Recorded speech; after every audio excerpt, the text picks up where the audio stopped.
We are talking about people management, and when we are managing people, managing an event, or managing something, we need to know that particular thing, or that particular event, or that particular person, or those people.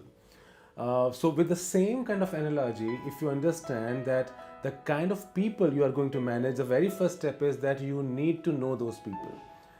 It is like a game of chess where, unless you know your individual player and their strengths and weaknesses properly, you can't really play the game effectively. I know it is it is not very straightforward. It is cumbersome, and it is difficult also to understand people. But there is no other shorter way about it. So I will start by saying that the first step in people management skill set is to know your people, is to know the strengths of your people. Rather than just focusing on strengths, I would rather say there are three things which you should know about your people. The number one is the strengths. Number two is the triggers, which really make your people capitalize their strengths. And number three is the learning style of your people. So why strength is important? Because there are a lot of benefits if you know the strengths of your people.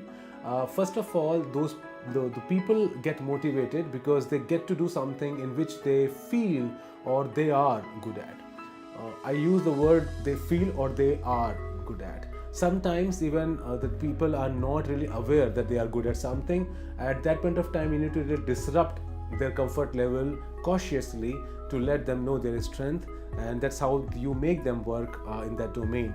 More about it we'll talk when we talk about the communication style with your people.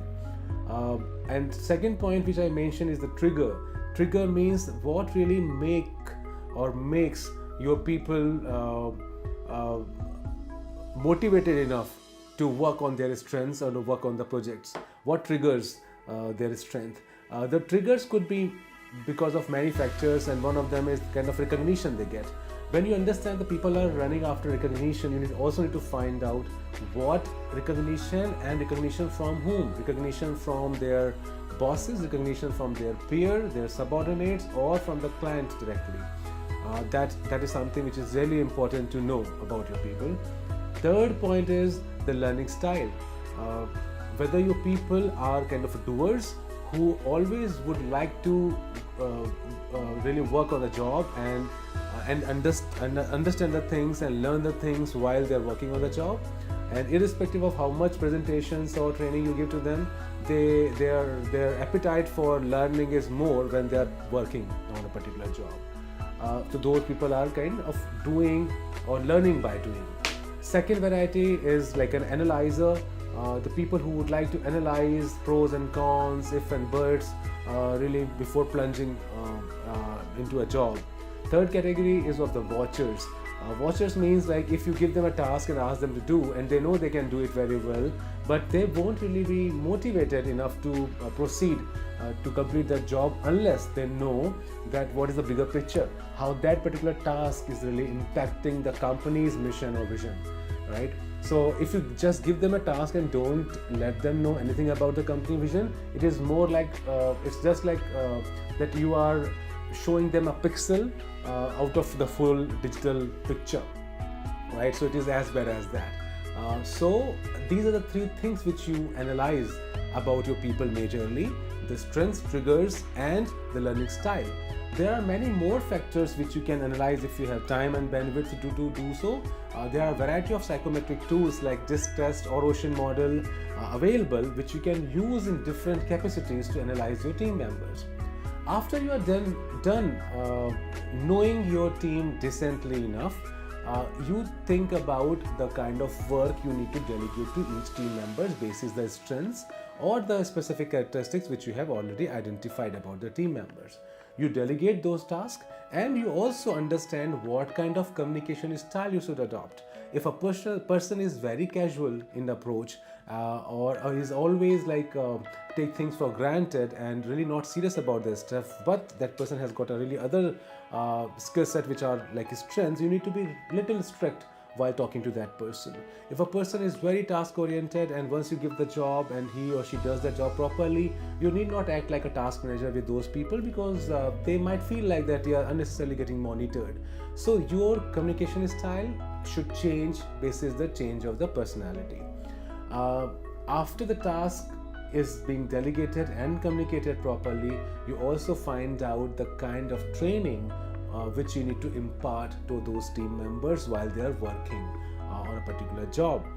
The training could be on the job training, the training could be offline, online, classroom, whatever way is fit for your organization and fit for those team members. You decide about the kind of training which you want to go for. And the last is the performance feedback.